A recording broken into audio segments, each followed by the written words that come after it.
shall serve him, and they shall see his face, and his name shall be in their foreheads. There shall be no night there, and there be no candle, neither light of the sun. For the Lord God giveth them light, and they shall reign forever and ever. And he said to me, these sayings are faithful and true. The Lord God of the holy prophets sent his angel to show unto his servants the things which must shortly be done. All right, there we go. Hopefully that's audio. Anyways, yeah. Okay, mute the desktop audio. Okay. I'm still getting used to the new software. Well, it's kind of like having new software. It's the old software, but it operates differently. Let's just say that. So I'm starting here. I should be very ready by now, and I'm pretty well am. But we're continuing Daniel 9, and so let's bring that up and read it. We got into it slightly. We're going to continue at verse 5. We're going to read the whole context. And the context is important because the context is Israel has been carried into captivity, right? You've been following since chapter 1, so you know this.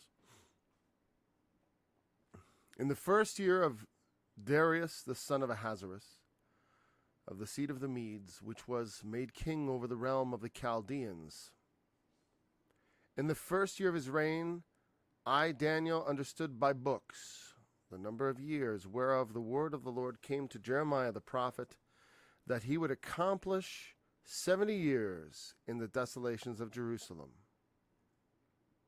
And I set my face unto the Lord God to seek by prayer and supplications with fasting and sackcloth and ashes. And I prayed unto the Lord my God, and made my confession, and said, O Lord, the great and dreadful God, keeping the covenant and mercy to them that love him, and to them that keep his commandments. We have sinned, and have committed iniquity, and have done wickedly, and have rebelled, even by departing from thy precepts and from thy judgments. Neither have we hearkened unto thy servants the prophets, which spake in thy name to our kings, our princes, and our fathers, and to all the people of the land. O Lord, righteousness belongeth unto thee, but unto us confusion of faces, as at this day. To the men of Judah, and to the inhabitants of Jerusalem, unto all Israel that are near and that are far off, through all the countries whither thou hast driven them, because of their trespass that they have trespassed against thee. O Lord, to us belongeth confusion of face, to our kings, to our princes, and to our fathers, because we have sinned against thee. To the Lord our God belongeth mercies and forgiveness, that we have rebelled against him. Neither have we obeyed the voice of the Lord our God to walk in his laws, which he set before us by his servants the prophets. Yea, all Israel have transgressed thy law, even by departing, that they might not obey thy voice. Therefore the curse is poured upon us, and the oath that is written in the law of Moses, the servant of God, because we have sinned against him.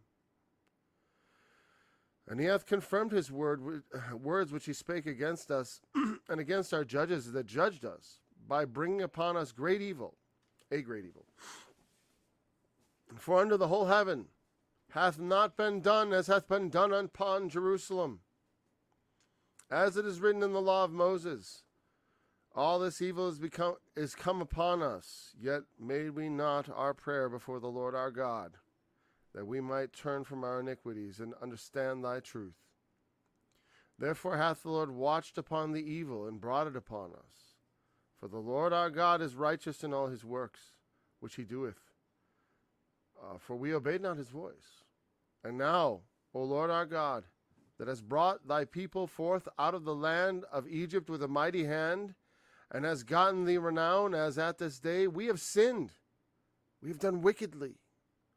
O Lord, according to all thy righteousness, I beseech thee, let thine anger and thy fury be turned away from thy city Jerusalem, thy holy mountain, because of our sins, and for the iniquities of our fathers. Jerusalem and thy people are become a reproach unto all that are about us. Now therefore, our God, O our God, hear the prayer of thy servant and his supplications, and cause thy face to shine upon thy sanctuary that is desolate, for the Lord's sake. O my God, incline thine ear and hear.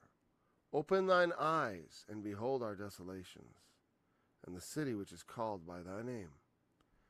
For we do not present our supplications before thee for our righteousness, but for thy great mercies. O Lord, hear. O Lord, forgive. O Lord, hearken and do. Defer not for thine own sake, O my God, for thy city and thy people are called by thy name. And whiles I was speaking and praying and confessing my sin and the sin of my people Israel, and presenting my supplication before the Lord my God, for the holy mountain of my God, yea, whiles I was speaking in prayer, even the man Gabriel, whom I had seen in the vision at the beginning, being caused to fly swiftly, touched me about the time of the evening oblation. And he informed me and talked with me and said, O Daniel, I am now come forth to give thee skill and understanding. At the beginning of thy supplication the commandment came forth, and I am come to show thee. For thou art greatly beloved, therefore understand the matter and consider the vision. 70 weeks are determined upon thy people, and upon thy holy city, to finish the transgression, and to make an end of sins, and to make reconciliation for iniquity, and to bring in everlasting righteousness, and to seal up the vision and prophecy, and to anoint the most holy.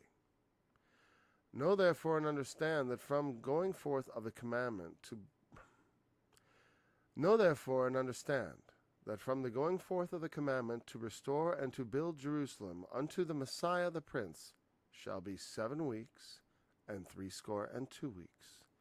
The street shall be built again, and the wall, even in troublous times. And after 62 weeks shall Messiah be cut off, but not for himself. And the people of the prince that shall come shall destroy the city and the sanctuary. And the end thereof shall be with a flood. And unto the end of the war desolations are determined. And he shall confirm the covenant with many for 1 week. And in the midst of the week he shall cause the sacrifice and the oblation to cease. And for the overspreading of abominations he shall make it desolate, even until the consummation, and that determined shall be poured upon the desolate.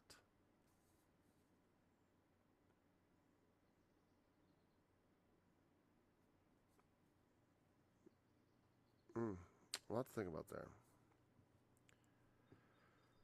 Especially the end. Now, the first part, which we'll concern ourselves with today, is Daniel's prayer. We've talked about it a little bit. You know, being able to speak openly and frankly about the sin. It's important. We have sinned. We all have sinned. This is something, you know, and even we who have not sinned after the similitude of others' sins, that may just be a byproduct of your temperament and your birth. You're still flawed. And from God's perspective, there's not much difference between me and Jeffrey Dahmer compared to his righteousness, okay?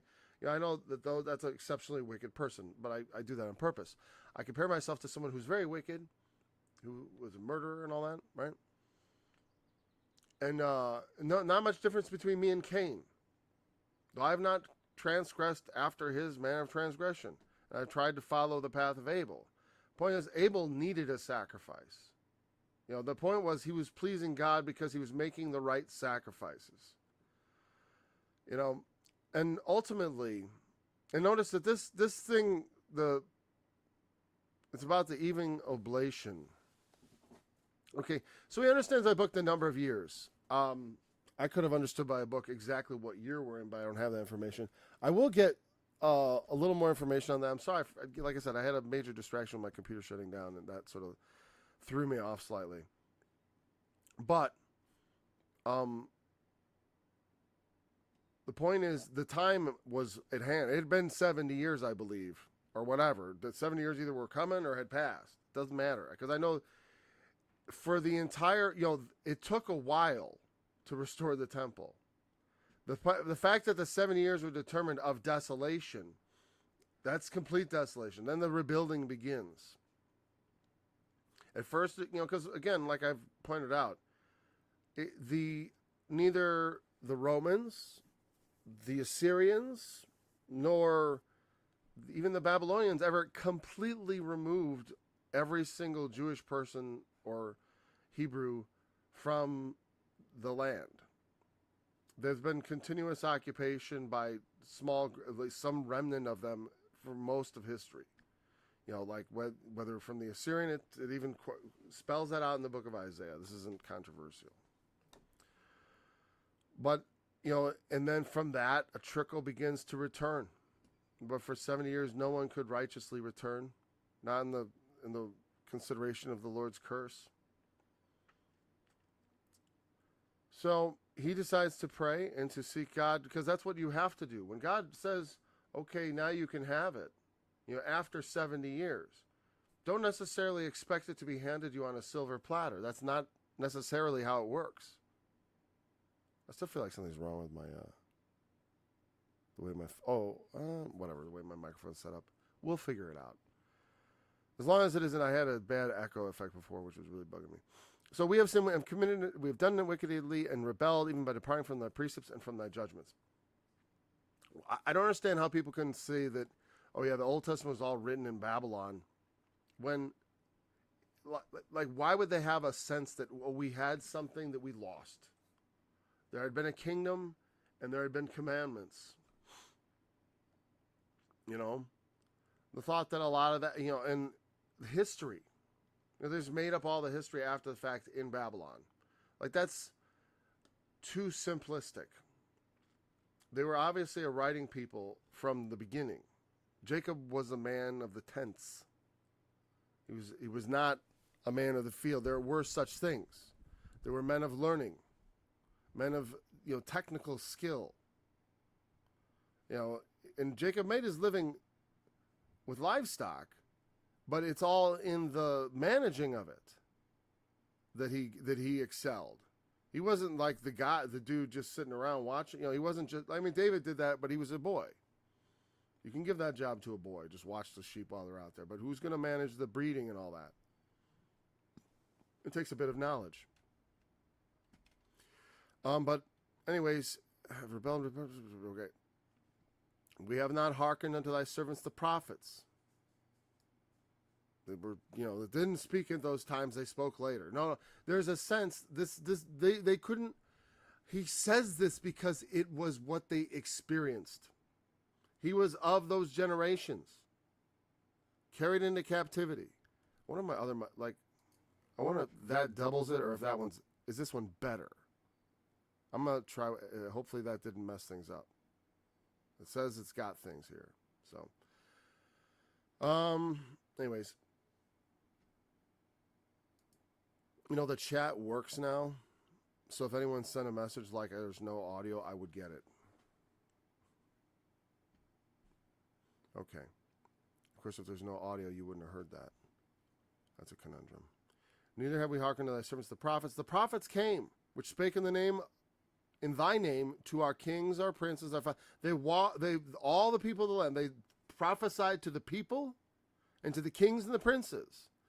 Everybody got a chance to hear about this. Everybody knew what was up. The prophets came and spoke, just like in the end times. Just like in the pandemic. Here's the thing. In the pandemic, it wasn't hard to figure out what was going on. And the thing was, we all had plenty of time to do it, or some of us did, right? The thing is, I didn't have plenty of time to do it. I still managed to figure it out.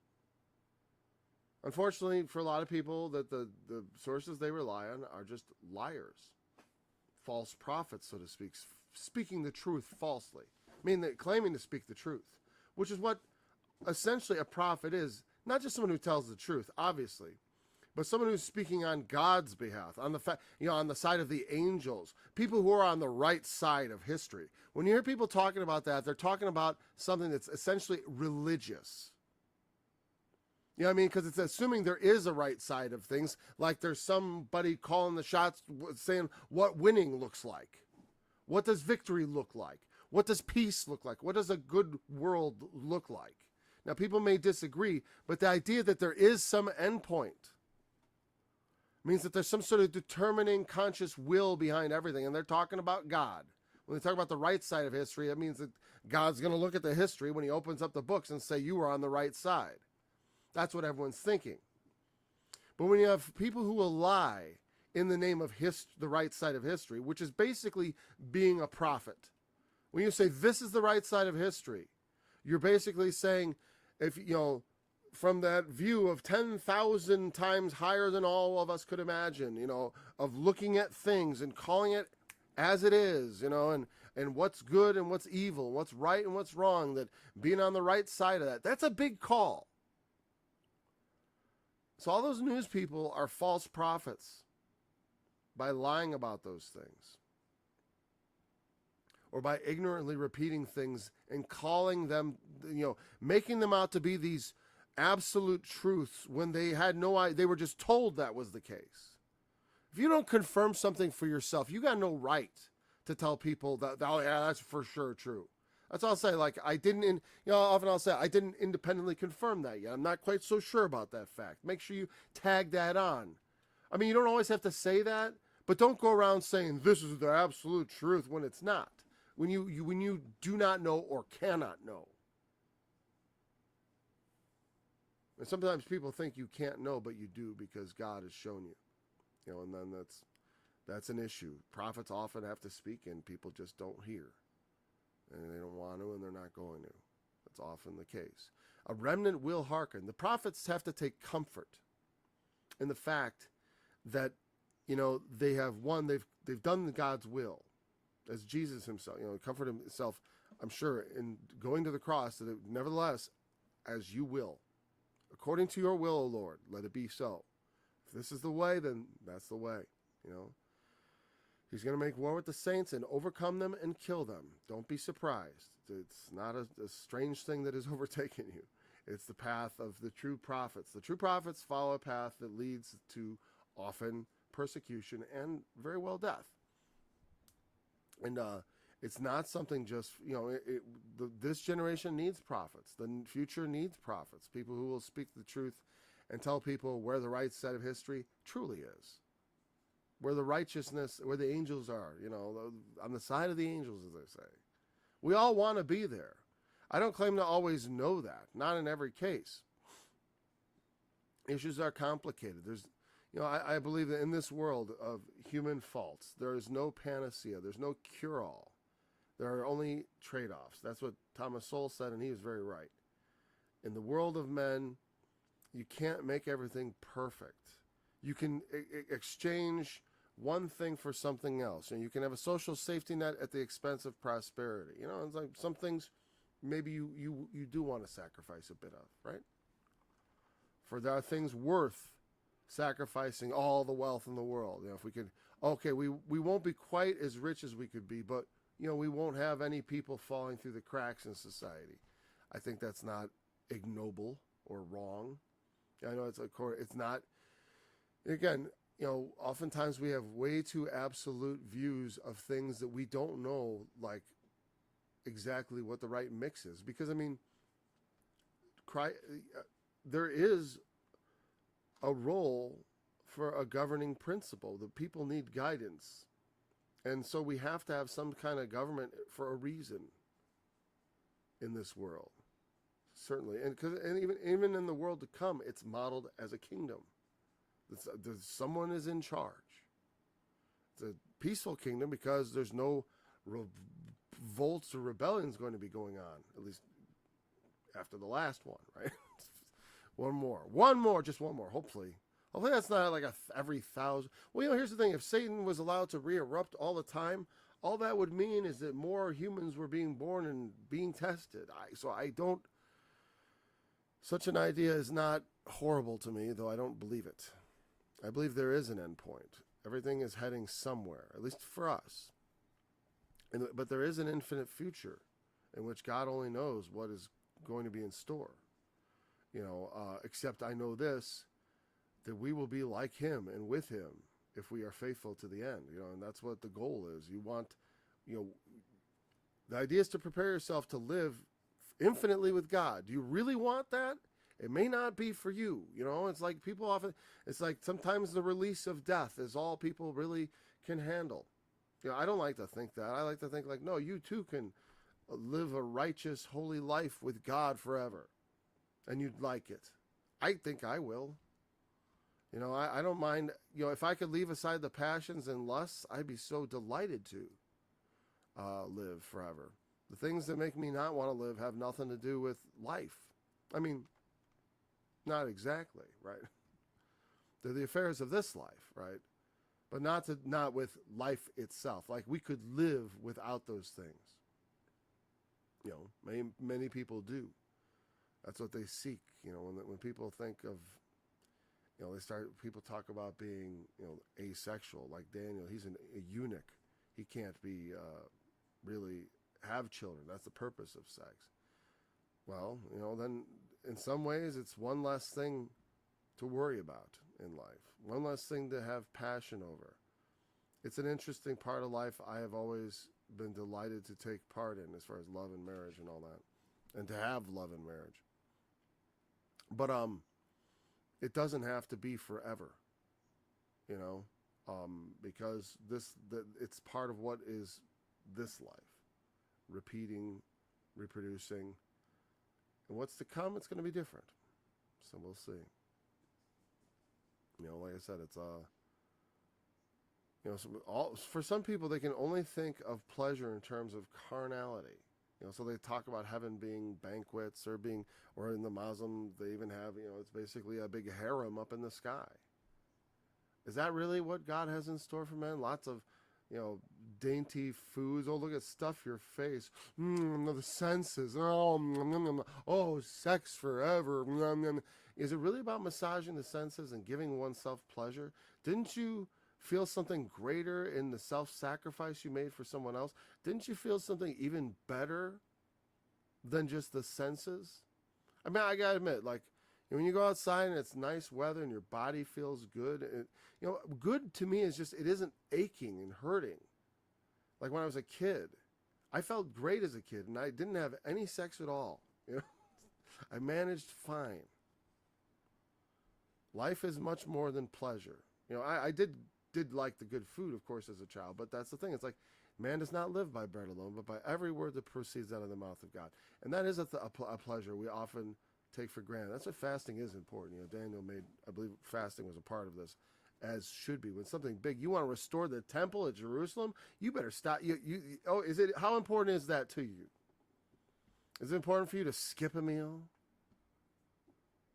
Daniel, it was, I'm pretty sure. If it doesn't say so, it would eventually get to that, because that's what we do. And so that's how it's part of showing your commitment, not only to God, but to yourself. Do you mean it, or are you just saying things? You know what I mean? It's like I prove to myself by saying, no, this is more important to me than eating because I'm fasting because of X, whatever that happens to be. Make it something good. Don't fast, not for like money or fame or something stupid. Do it for the alleviation of sins that you want to overcome. This is something God will be happy to help you with. Though, it's like some things are very challenging. I'm often like, well, Lord, I've sought your help many times. I can't remain the same forever. And, and the Lord looks at that attitude and he knows, hey, you know what? I know you're sincere and you mean that. Or you don't. You can either tell him that truly or, what fool talks to God in private? I could say here anything because, I'm trying to impress you people, and I'm not. But I could say, make myself look good, and I'm saying things that are the right things, so they do probably make me look good, right?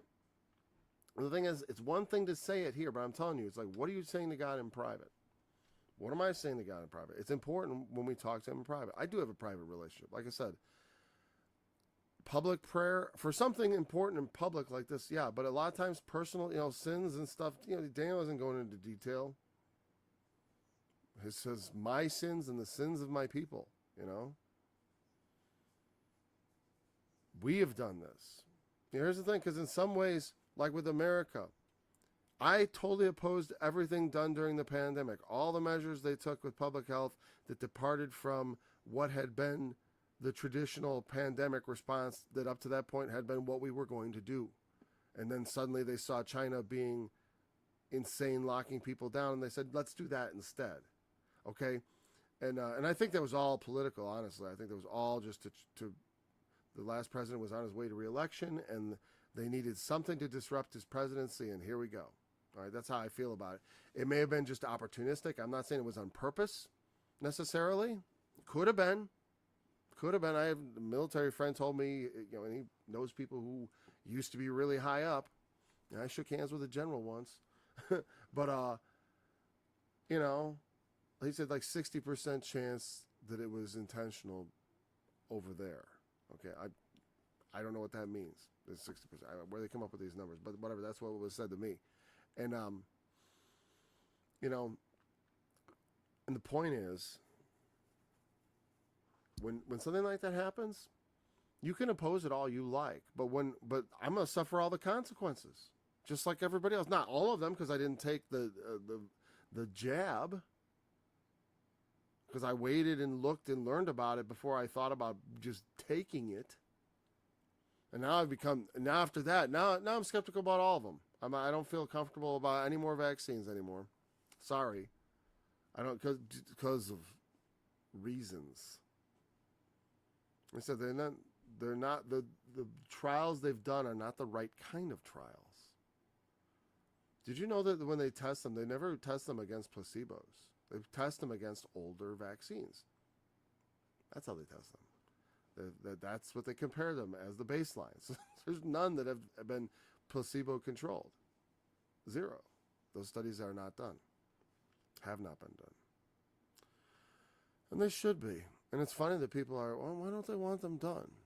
I mean, shouldn't we know the exact risk of things? I think we should. What's wrong with that? That's science. Let's find out what the exact risk is using a placebo-controlled trial. Because it's different when you give someone a placebo and then you give them another vaccine instead. It's like, that's not the same. Anyways, also the cumulative effect of all this. Remember how in antibiotics, anyways, I didn't take that. I stayed away from a lot of things. I didn't participate in the moment. I stood up against it as best I could. I mean, some probably did better. Some certainly did more, But, and I don't have any particular pride in it or anything because it's a failed effort. It's like, okay, well, I did what I was supposed to do, but we're still losing.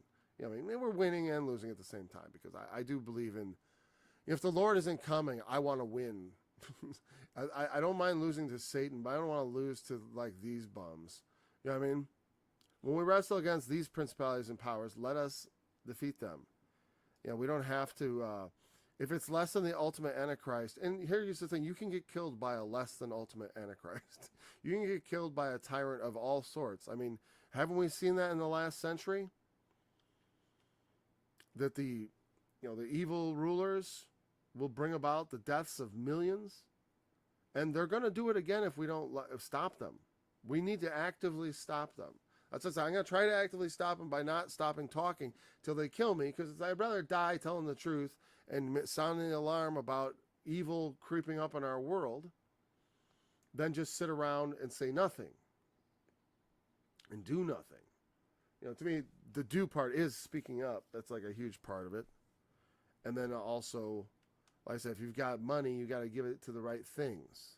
Not me, because this ministry right here doesn't work. If I have a need for a lot of money, I'll let you know. Or any help from people outside of my inner circle. But I'm not unhelped. I don't want to give that impression. Okay.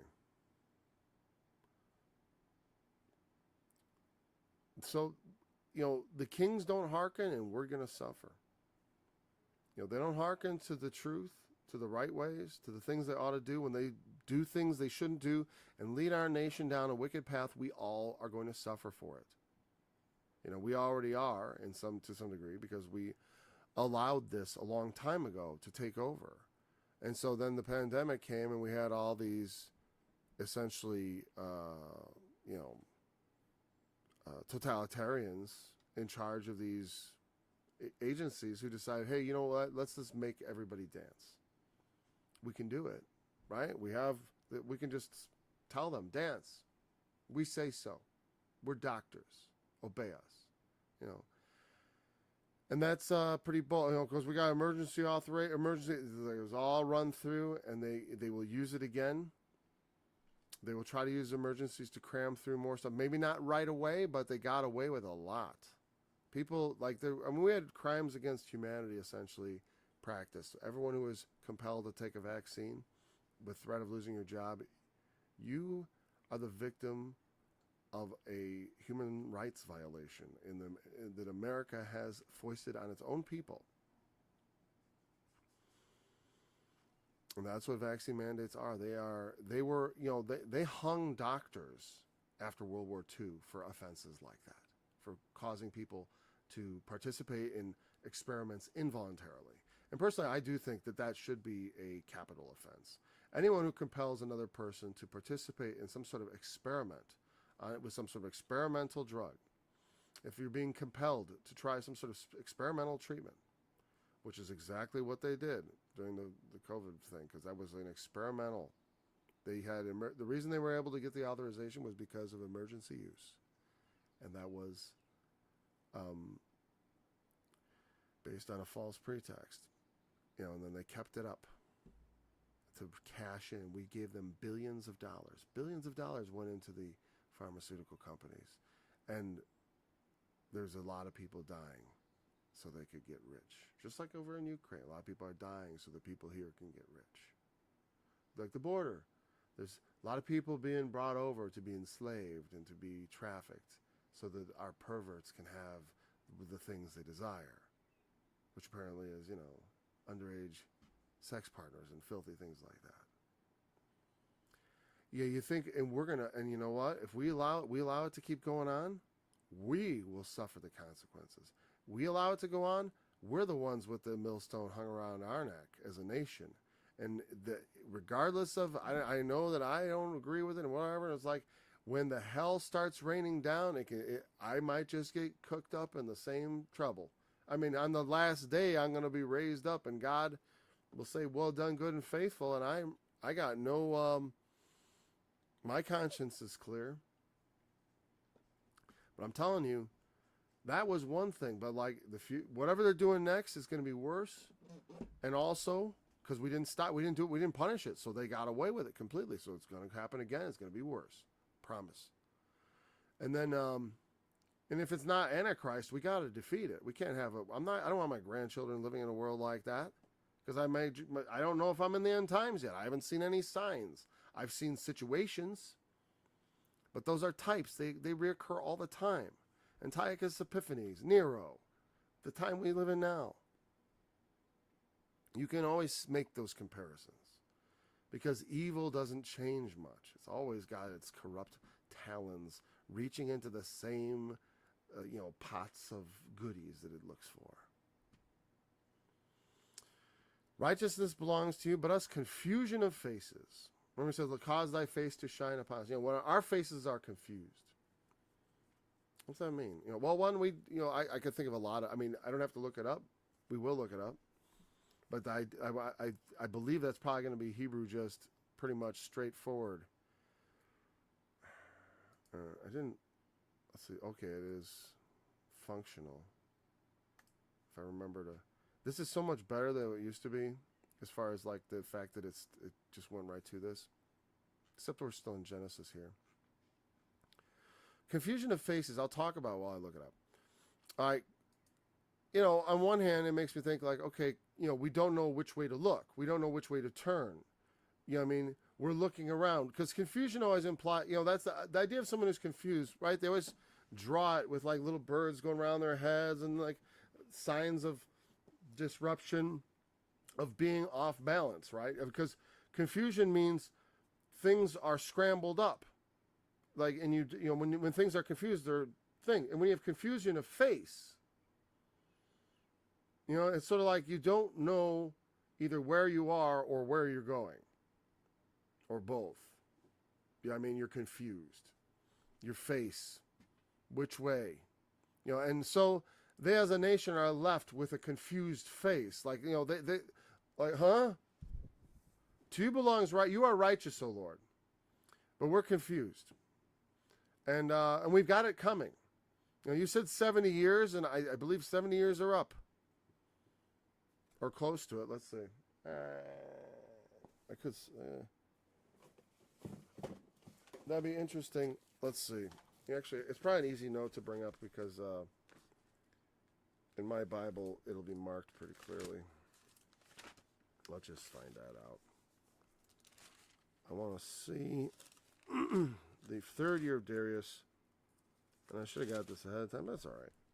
First year of Darius, Daniel being then 87. This is an appellative.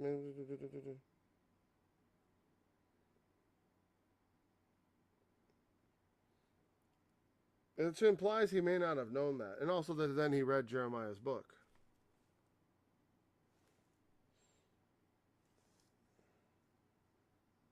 Okay, but so because the thing is, maybe like because he was a young man when he was first taken captive, right? So yeah, we're that period is either over or not near the end, since they were taken captivity. Now he's thinking from the time he was taken captive, described in chapter 1, which is not the time, the final captivity.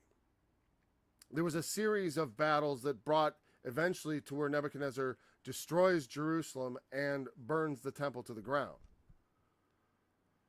And so the temple and needs to be rebuilt after that.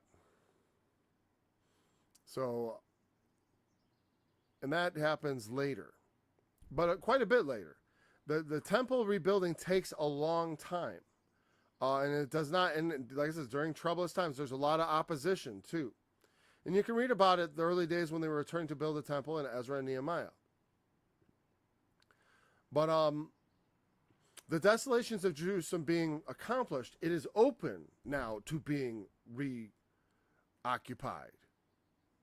Meaning the Lord's wrath, period of wrath has ended. Doesn't mean that like, oh, that day they get to be back in the city. No, that's not how it works. And according to Gabriel's prophecy of the 70 weeks, he tells not exactly what, you know, about the temple so much as the end of everything. And we haven't gotten that yet. We're going to talk about that tomorrow because we're just going to stick with this prayer section today. We're going to finish it out and get to we're going to be continuing somewhere around verse 20 tomorrow. Okay, because there's a few things I want to talk about here still more. It's worth analyzing. His prayer is very important because he says things. Now, what about confusion of faces? Confusion of face. So it is bosheth, which is, I think, more, I don't know if that's confusion so much. And then face, okay. Shame or shameful thing. Not so much confusion. Yeah, that's why I'm glad I looked it up. Ashamed, confusion from bush. Shame, but what's bush mean? To be ashamed. What's the root meaning behind it? Apparently, to make or cause to be put to be shamed or confusion. From the primitive root to be pale. By implication, to be ashamed. So like to, you know, because there's the blushing sort of shame, and then there's the pale kind of shame. Pale does go well with confusion, that kind of shame. If you think about shame in the terms of confusion, like, because there's different kinds of shame you feel, right? You can feel shame like at your, but often it does come from, you know, one of the roots of why do we become ashamed at any given point. Why does that happen to us? Yeah, I mean, it's an interesting thing to analyze as a human being. Like, why am I ashamed? Well, usually it's like, okay, I've been caught doing something that I would rather people not know I do, right? Or know I'm doing anyways, right? I don't want to be seen in a compromised position. It could be something innocuous, like maybe I'm going to the bathroom, right? I don't want people to see me using the toilet, like going number 2. I don't want that to be inspected. Who does?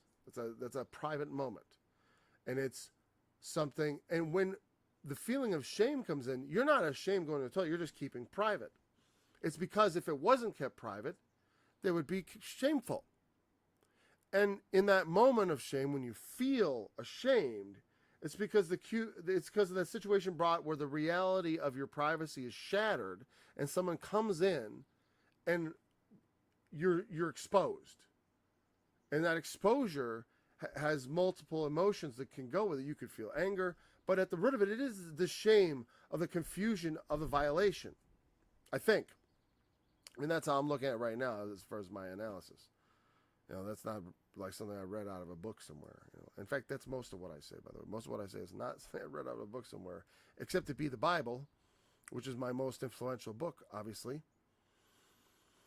Though I've read a lot of other books, to tell you the truth, but I don't cite them a lot. And a lot of them aren't psychological books. I read, I've read a lot of fiction, actually. A lot of it, because I enjoy reading. I always have. I've been a big reader. I got a perfect score on the reading on my ACT because I like to read, and I pay attention when I read. When I pay attention to what I read, I'm good at it. When I pay attention, though, with age, I've discovered I'm a bit dyslexic. Sometimes I switch things. I have to focus if I don't. All right, so righteousness belongs to you, but we have ashamed faces because of what he said before. We have not kept your commandments. And also, as at this day, even to this time when the desolation of Jerusalem is over, because I think that a lot of times, we pray to God because say, Lord, you promised you would return. Lord Jesus, you said. The apostle, when you left, Lord, they said, wilt thou at this time restore the kingdom to Israel? And what did the Lord say? Did he say, stop thinking about the kingdom? Don't you understand? It's just a spiritual reality. It's not going to be a real kingdom like you're imagining. Then he says, it is not for you to know the time or seasons. It means there is a time or season. It means, if we feel the time or season is drawing near, we should pray. Because I don't pray for the end times to come. I don't want that. But once they're here, I will be praying for the Lord Jesus to come. Sooner the better, because those will be perilous times. People think they're not going to live through them. You're going to live through them if you're alive.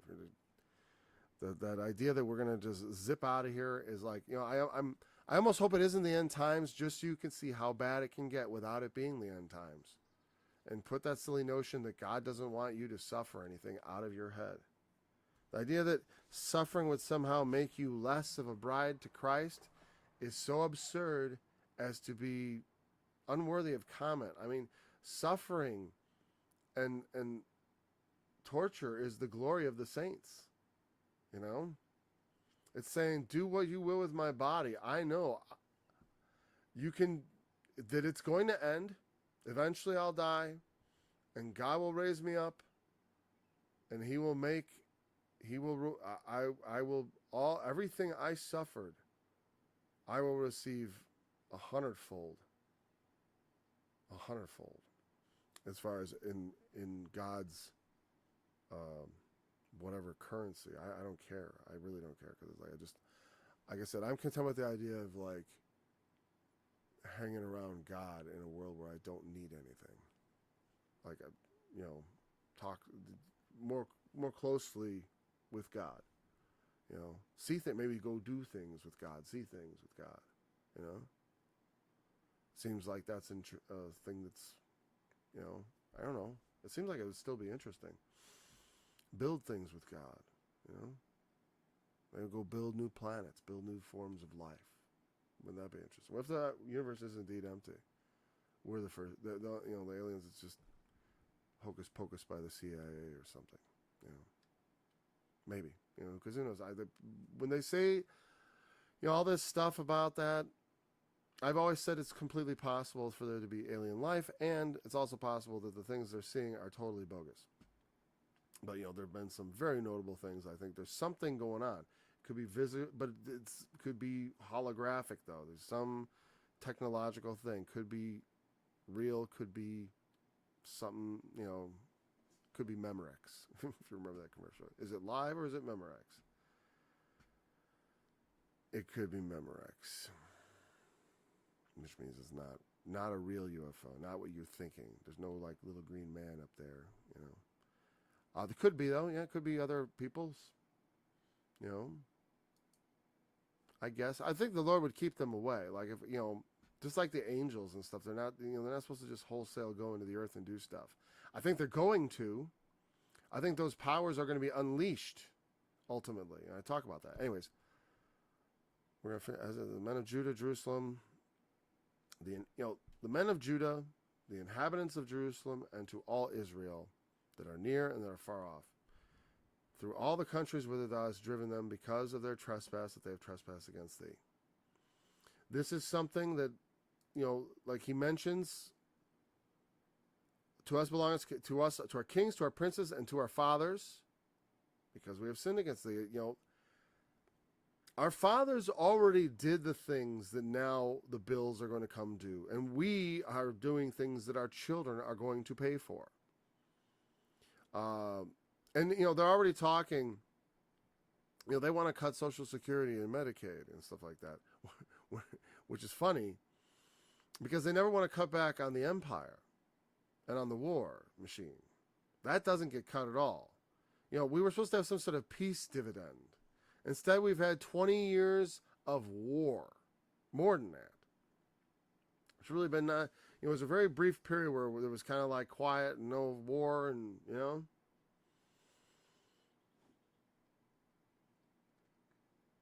It'd be nice if we could not only not start new wars, if we could just put to bed all the other ones. We should sell off the assets of the bases, use that to negate some of that debt we racked up, and not violate our promise to our elderly and take away their Social Security. I think you don't do that. You disassemble the empire. We don't need it. We can defend ourselves. We have nukes. That's why we don't want to mess with Russia, because they got nukes. See, that's kind of a good idea. Not to jangle the cage of the nuclear armed gorilla. Not a good idea, or bear, should we say, right?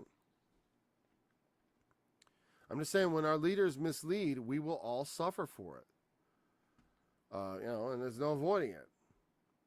Daniel is a righteous man, a prophet. He lost his manhood because of other people. But he took it in stride, because also he knows that even though he's not like Cain or those other guys, it's like, I'm a sinful man. I've got things that aren't perfect about me. Like Daniel, just because God shows him dreams and gives him the interpretation and given him wisdom. Solomon had wisdom too. Solomon's one of the most notable wise people. What is it? Job's Daniel, Solomon, and Job, or whatever. Very wise. That doesn't mean you're always able to use wisdom in every aspect of life. It's hard to, my willpower only extends so far. It's hard to hold that all together at all times. If you don't think that's challenging, then you're gifted, actually. You're gifted in righteousness. And that means an even higher standard applies to you. Now, we got to look at your righteousness with a more fine-toothed comb. Not to run you down, but lest you should exalt yourself beyond measure. And I find that with people who are basically good, sometimes that is the threat, is that you don't have much to look at, and so you start thinking of yourself as better than other people. And it's like, but for the grace of God, there go I. All Israel have transgressed thy law, even by departing, that they might not obey thy voice. Therefore the curse is poured upon us, and the oath that is written in the law of Moses, the servant of God. This is I thought this was already on. I thought I had Bible collection up, but I do now. In the law of Moses, he said so. It was not unknown. Why is this so huge? Is that better? Okay, there we go. Go back to Deuteronomy. I don't know if it's a... You know, there's one place early.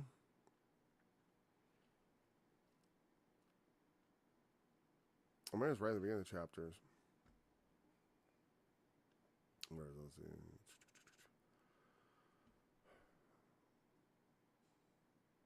Maybe it was 28. Oh, let's just cheat. What does that mean? I'm just going to look. Perish. Let's just look in Deuteronomy. Perish. Dink-a-dink. Oh, it is 4. Okay. I just missed it. It's, you know, it's a wall of text. It's hard to sort through that fast. I'm not a speed reader.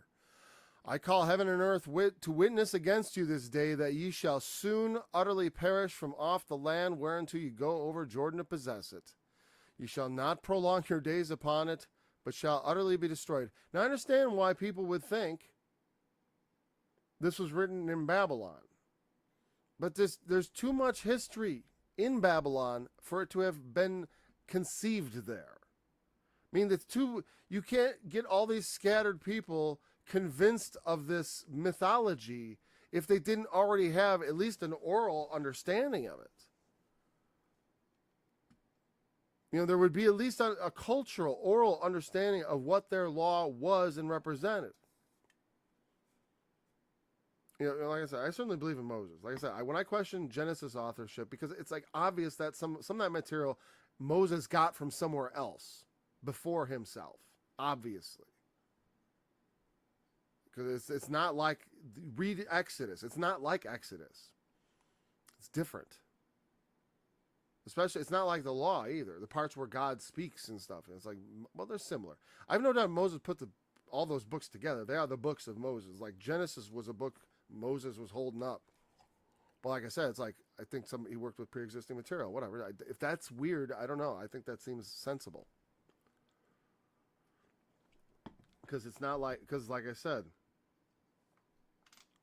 there are things that are already inspired. Moses is not the first man to be inspired by God. We had Abraham, Isaac, and Jacob. What's interesting, my camera is different depending on which shot I'm in or what. I don't know. It's turning orange. I'll be orange man today. You shall soon utterly perish from off the land. And the Lord shall scatter you among the nations, and ye shall be left few in number among the heathen, whither the Lord shall lead you. And there ye shall serve gods, the work of men's hands, wood and stone, which neither see nor hear, nor eat nor smell. But if from thence thou shalt seek the Lord thy God, thou shalt find him, if thou seek him with all thy heart and with all thy soul. When thou art in tribulation, and all these things are come upon thee, even in the latter days, if thou turn to the Lord thy God, and shall be obedient unto his voice. For the Lord thy God is a merciful God. He will not forsake thee, neither destroy thee. And what does that mean? That means he won't utterly, completely. There would be people who will be destroyed.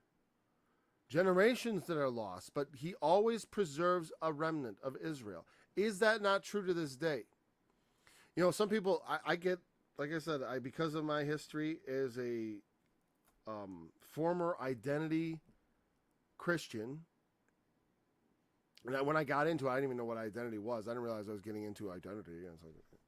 But I'm former identity, and not just former identity. I'm anti-identity. I mean, I've done work against that interpretation of Scripture, and I just, the idea that Israel could be completely replaced by Satan's children like that is contrary to what it really says happened in the Bible itself. Yeah, I mean, it's like reading into the Bible this subtextual story that is contrary to the one you're actually reading, which is like saying you know better than the Bible. I mean, it was like when people say this is God's letter to us, I'm like, well, hey, how about reading it the way it's written instead of saying like, what's this really mean every time you come? I mean, there is that. We have to interpret some things.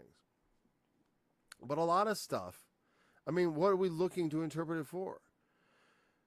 God kept a remnant of Israel in place so that he could, and there should be a remnant of the Jews, meaning who do not follow Christ, who are still lost, because that is what we are supposed to expect from what Jesus said.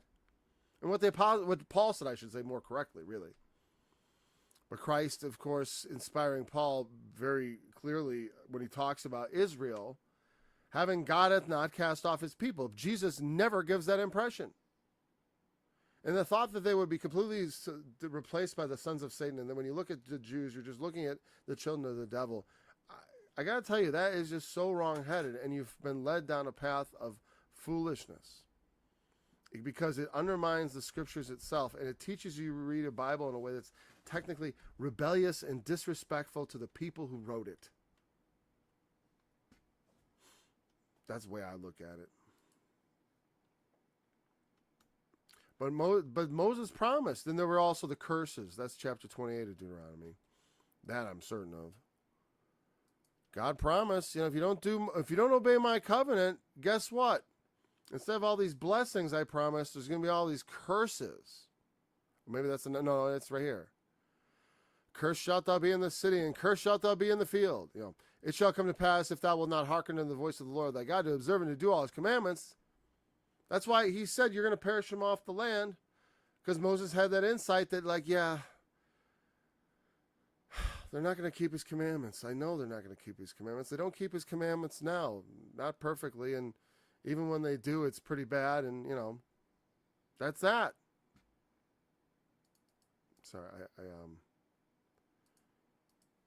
that's the white balance. Oh, I see what happened. It went on auto again somehow, and let's take that white balance down a bit. I just don't like the orange man thing. Okay. So because they didn't hearken to the voice of the Lord, as he promised, they were cast out. This happens. That's what's required, because they violated his law. They departed. They did not obey his voice. Therefore the curses came. The oath written in the law of Moses, the servant of God, because we have sinned against him. Because the Lord said, I'll make the rain of your land powder and dust. From the heaven shall it come down upon thee until thou be destroyed. Look at those verses in Deuteronomy 28. There you go. As promised, the curse has fallen. Okay, so let's continue. Like I said, we're going to get to verse 20. I know we're pretty much done, but we are pretty much done. We've been talking about it the whole time. I had meant to dwell on the law of Moses aspect of it, but it's pretty easy. It's just an interesting thing that maybe you didn't know. Deuteronomy 4 and 28. Those passages are important. I'll tell you what, when I was young, the captivities were important to me, but it was emphasized to me that it's so important, the captivities. It's like, yes, because they were scattered. But the promise he made for them also was that if they would call on him from thence, because he was a God of mercy, he would restore them, and did. And because there was a remnant that would call on God and got drawn back. The problem with the theory of Anglo-Israelitism and the migrating tribes is that those people who did not call on him were the ones who were lost. They were those who were not, they may have died out and their lines destroyed. But the idea that you are 1/1000th Israelite or something, and somehow that outweighs the claim of a Jew, because what advantage hath a Jew? The Apostle Paul said, well, chiefly that to them the oracles of God were committed. So as a Christian, if you were born a Christian in a Christian nation, and have some sort of Christian upbringing, you have every advantage the Jew did. And if a Jew has the oracles of God, they have somewhat of an advantage, but it kind of passes away, because that advantage was chief at the time of Christ. Now, it's a problem because they don't have the oracles of God. They don't have the New Testament. They don't even realize, many of them, I talked about this, that it's a Jewish book. And I know some people hate that word Jewish. He was like, oh, don't use Jew. Nobody ever called him Jew. J isn't even was the last letter added to the English, or should I call him Judah? I have to pronounce everything in Hebrew all the time. I'm an English-speaking 21st century human. I say Jew because I don't mind it, because I like the Jews, and I don't think they should be picked on or something like that. You should be prayed for and evangelized, whether they like it or not, That's all. That's all I want to do to them, bring them the gospel. I don't have any special commission personally, but I like seeing them evangelize. I'm glad there are people doing that work. You know, it's good. You shouldn't despise the branches. And then, like I said, he said, which you've confirmed your words, which you spake against us, against our judges that judge us, and against bring upon us a great evil. For under the whole heaven hath not been done as hath been done upon Jerusalem. Now, again, this reminds me of the thing that I remember Jordan Peterson was trying to talk to that insufferable atheist, Sam Harris, I believe it was. And they were talking about, well, he was trying to say how that, Christ's suffering was like the worst someone could suffer. And Harris got caught up on the literal technical, like you couldn't devise a more heinous torture than what he underwent. It's like, yeah, but you don't get it. Like, he was innocent. He was not just innocent, there's all these other factors that really go into it. He was betrayed by his friends. It's one of the, like, you can think of, stuff that you could say arguably was worse things to suffer, right? Maybe being impaled is worse than being crucified, but really, the point is being betrayed to death by your friend and all that is some of the worst stuff that could happen to somebody. And so he suffered the worst things that man could suffer in the world. I mean, suffering it only once. Because he was given to men once to die. And Christ suffered and died once on the cross, once for all. I don't think he had to suffer infinitely on the cross or something. That doesn't make sense. You know what I mean? And some people think that he had to actually, like, in some way, it's like, no, because he is God, his sacrifice was sufficient in and of itself. The suffering and death he underwent was enough to pay for everyone's sins because of him, because of how valuable he is. Not because the volume of suffering was so close to infinity.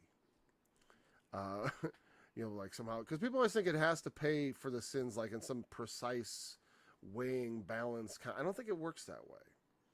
Because the whole thing is operating on God's will. It's not like there's some arbitrary rule that he bends himself to. He himself is that rule, that good, that thing that determines all. And what he is, justice is what justice is because God is justice. He is the spirit of true justice, the spirit of true righteousness. He doesn't bow to it. It bows before him because he is what defines it. Like God is love. He defines love. Things people think love is that aren't God is not love. It's not the love of God. It's some other kind of thing that's like love. Like lust is like love. It's not love, it's lust. It's different. But people who love each other sometimes experience lust also, which is, again, it's a different kind of lust too because it's not forbidden. It's not really lust, then we call it desire. In English we have a lot of subtle language that seems, what I mean? When I say desire, you think, oh, desire, like for food. Yeah, like for food. He confirmed his words which he spake against us and against our judges. Judges too. We have judges' problems. A lot of things I'm talking about, when I talk about the pandemic, I'm talking about the judges that allowed things to go forward. Yeah. That didn't strike down. The judges that allowed churches to be closed. In the Roman times, we met in the crypts because against the authorities, because we weren't allowed. Because we were, in danger of being persecuted. So we met in secret. In pandemic time, I met with people freely, but I didn't tell the cops or something like that. Besides, the cops in my district wouldn't care. I'd be talking to the sheriff's deputies, and I don't think they were particularly left-leaning around here.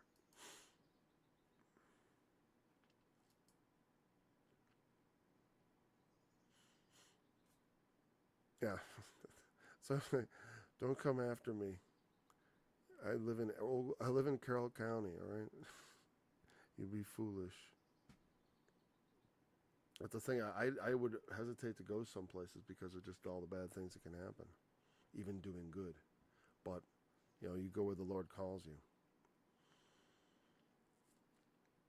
you. So, all this came upon us. Yeah, we didn't really turn, Daniel may have. I did what I was supposed to do in the pandemic, but we didn't. We didn't do what we were supposed to do, and I didn't persuade people and you didn't persuade people. And so we failed. And so the consequences the other boot has not dropped yet on this inflation and stuff. We have made a huge mess with the war now. All our friends are abandoning our currency. It's going to be a rough ride. It's going to be a rough ride. I'm telling you, man. I feel bad for the next president because they're going to get a lot of the blame. But whatever. I was torn. You know what? Because if Trump had won that election, a lot of people would be alive because they wouldn't have taken the vaccine because it was from him. They shouldn't have. None of it has a. You just don't look at the celebrity endorsing the product. Look at the people who manufacture it. All right, get a grip here. Air Jordans weren't. Michael Jordan didn't make them into good shoes. If they were good shoes, they were good shoes because they were manufactured well. Not because they were held up in the air by a man who was an excellent basketball player, probably the greatest ever, right? Certainly in my book. I'll just say that. I don't talk sports, but if there's any controversy, that's where my chip lays. All this evil has come upon us, yet we may not our prayer before the Lord, that we might turn from our iniquities and understand thy truth. If we, because the truth of God has to do with turning from iniquities. This study's going to go over a little. I'm sorry I talked so long, but I want to get to verse 20 and not. Well, let's see. Maybe there is another spot I could stop. I would like to finish the prayer because I think it's going to keep me thinking in that mode of, what do we do about the problem that we just experienced this horrific thing. If it wasn't horrific for everybody, but for some people, believe me, I can't imagine having to decide. I mean, I can imagine, but I've never experienced having to, say, walk away from a job because I've walked away from jobs from a hell of a lot less than that. So, I mean, for my personality, I've been fired for my personality. So I guess I don't think I'd be particularly worried about losing some job. I guess because throughout my life, I've held different jobs and also been self-employed in a variety of occupations. So I kind of trust my ability to land on my feet and also the support structure I have with my family. I also have a lot of confidence in. So again, for the idea of me of jumping out of some job is nothing. That's why I consider I have a higher standard. I should have never, I went around with a mask around my neck, because I didn't like being yelled at, but I didn't wear it over my face. But I should have not even had it on my neck because I knew that was causing people to think that, I was just something else other than what I was, which was willfully. I wanted people to think I was willfully not wearing the mask, but I don't think it worked exactly like that. A lot of people thought, I went out one time with a bicycle helmet, and point is, if I start this study tomorrow, I'm going to keep talking about that stuff because this prayer turns my mind continually to that. And we're going to go back to the prophecies of the future tomorrow. We're going to talk about what Daniel has to say in, we'll probably pick it up at verse 20. Let's see what else we have to cover here that I want to say anything about. Well, we were at verse 16, I think. According to all thy righteousness, let thine anger and thy fury be turned away from thy city, Jerusalem, thy holy mountain, because of our sins and for the iniquities of our fathers. Jerusalem and thy people are become a reproach to all about us. Yeah. So because of the situation of the desolation, he says, please turn it, change it, let restore. Forgive. You said, according to your righteous spirit, in which you said you would not forsake us, that you would return us. I hate that I'm not talking. I need to talk directly into the mic. I'm sorry. You said all these things. I'm sorry for most of the study. It's been like that. You said you would restore us.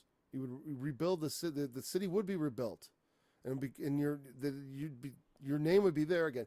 Why would they hope this? Why would they ever believe this? without having that, because there was a prophecy of Jeremiah from the time before the captivity that Daniel could look at later and say, hey, wait a second, 70 years. And that wasn't with hindsight either, because again, they didn't, that's when they started to go back, not when everything was all zipped up and made nice again.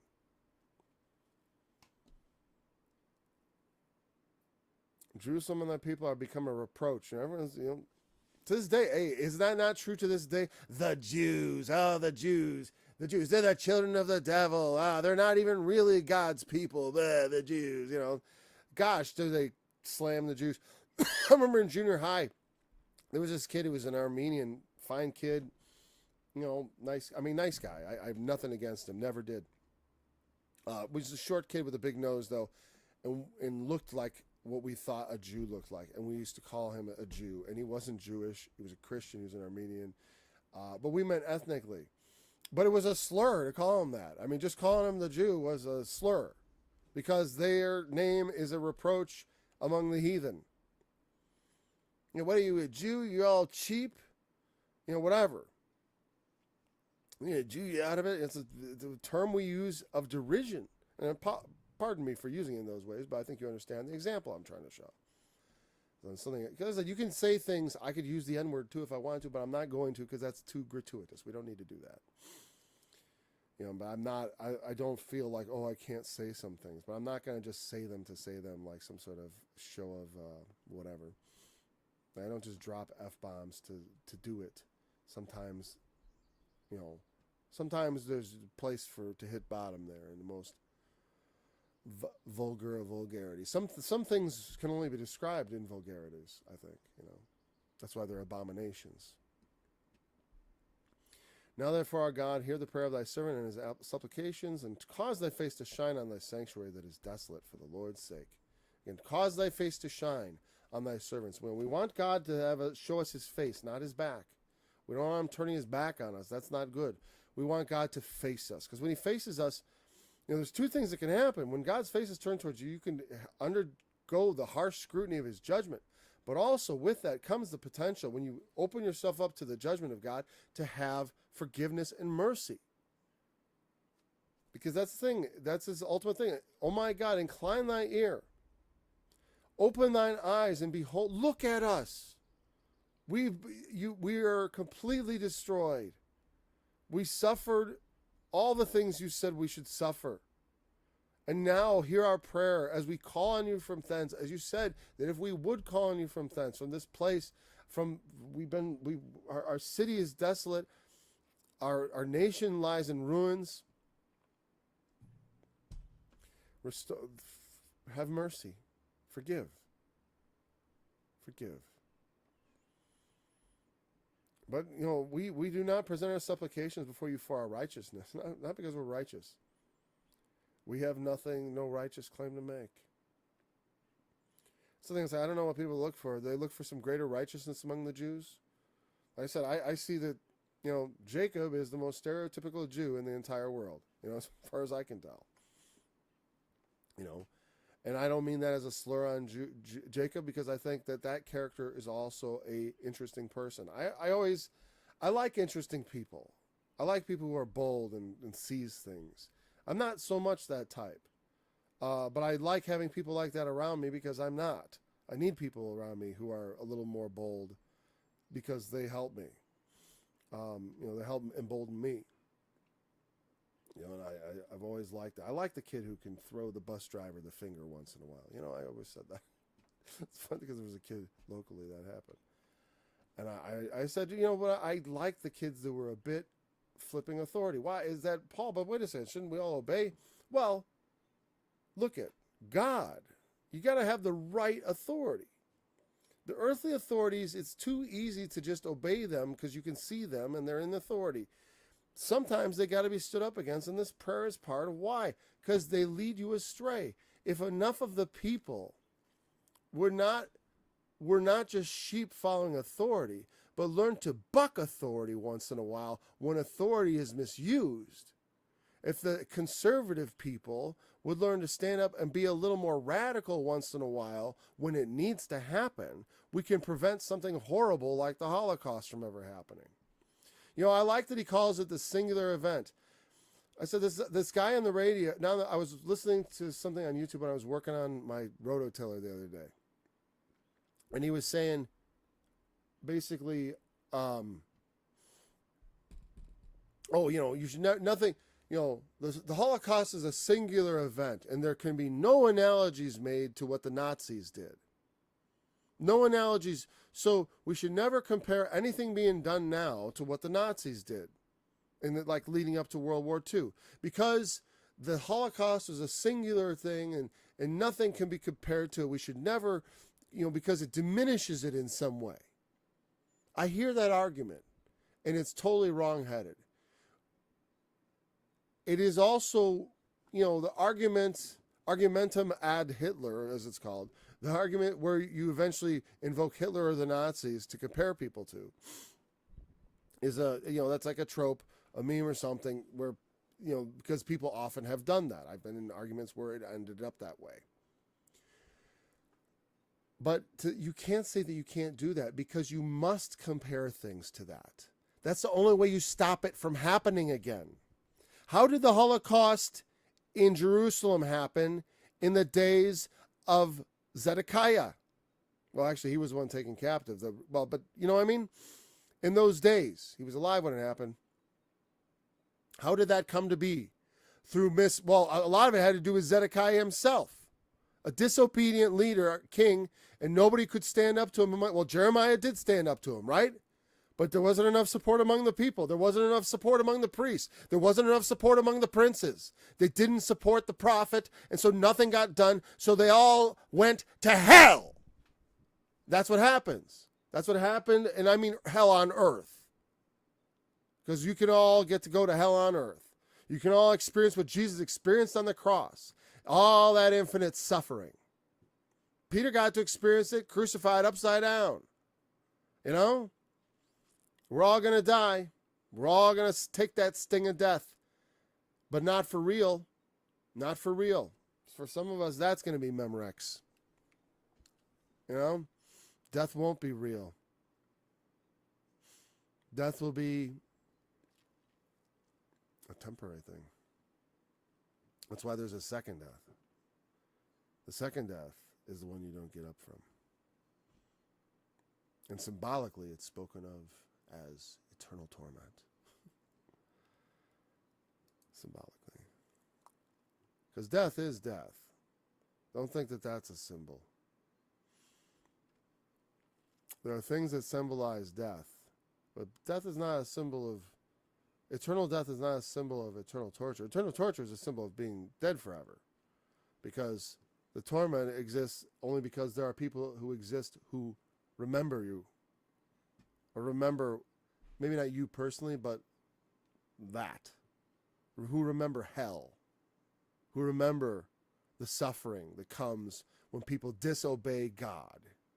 Who remember the hell that we all get dragged into when we don't all obey God. We have to all obey God. And when we put up with people who don't, we go to hell with them. Hey, you want to suffer in hell with the rest of them? And of course we escape it through the mercy of Christ. But the mercy of Christ is through the veil of death.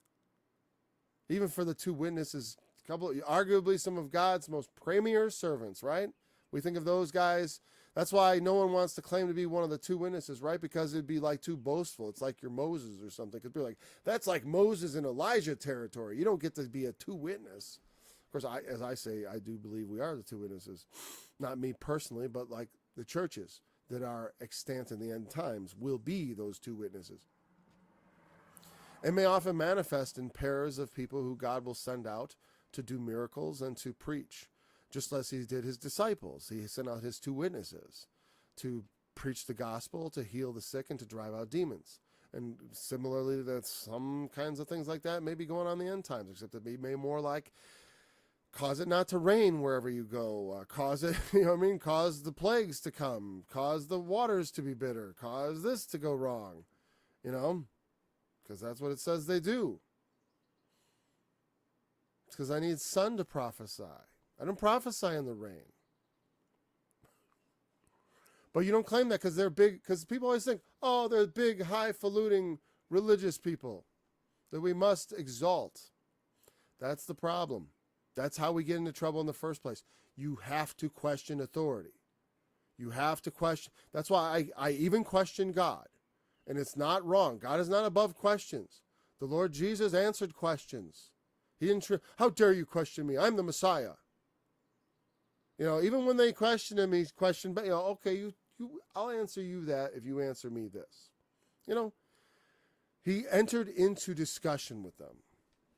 Obviously, he's not going to let himself get railroaded into saying something that's going to be, self-contradictory. They tried to railroad him into saying something that they thought they could get him on, where he couldn't answer. If he says yes, he's screwed. If he says no, he's screwed. We got him. But he went with neither, because it's a false dilemma. There often are not just two choices. There's often third, fourth, fifth, sixth, seventh choice. And authority must not be knee-jerk obeyed, okay? That's something that, and it's like, Jesus exemplified that throughout his life, We don't necessarily want to just run into every church and start flipping over the tables, right? Because we don't know every situation. We don't want to get carried away necessarily if we don't have a commission from God, right? We want God to forgive our nation. We want God to, I don't know, we're not headed in a place for forgiveness exactly. I'm not sure we're exactly headed to utter destruction right now, But it's like we are going to learn some hard lessons, and we're going to see where we can end up. We'll see what the times bring. Defer not, Lord, let it happen soon. And so then the angel comes immediately, but while you were yet speaking, when you just started, the angel came. We'll talk about that tomorrow. Lord willing, I can get the study in early, and I won't take so long, because I do like to keep it in an hour, but I don't mind. I could do this for 3 hours. I could do it for 3 easily. I could see that going, like those radio hosts do. I could stand there for 3 hours. I don't know if that's what I'm going to do. Maybe someday I will do a 3-hour thing, and I'll separate it into segments or something like that. That would be fun. I'm not committing to that for sure now. So I want to remember to say my tagline. Remember, because it was in here today. Remember it said about seal up the vision and prophecy. The testimony of Jesus is the spirit of prophecy. And I got to do this. I got to switch this and turn on the desktop audio.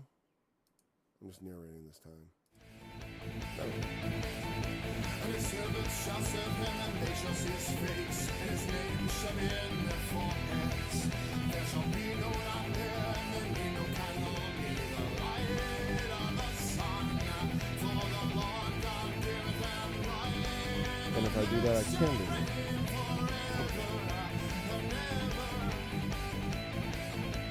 And he said to me, "He said,